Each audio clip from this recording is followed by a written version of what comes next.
Hinarang pa nung ano. Yung mga baging-baging pa. Titigilan pa siya.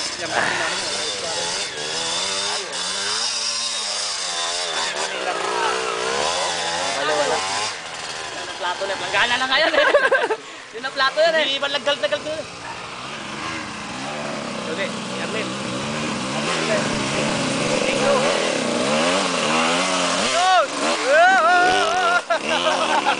Ginagawa pa na Piniga talaga. eh. Ayabangan pa tayo. Hindi, bumawi lang siya. Piniga eh. Kaibigan ko si Neo, pag nakaahon na, umangat pa bungad ah. Naku, pumitik. Sabi ko na, pumitik eh. Patay mo, makina pre. Mandar pa, mandar. Patay mo. Sarado may gasolina. Gas. Bakit akong pigi din area? Galing nga eh.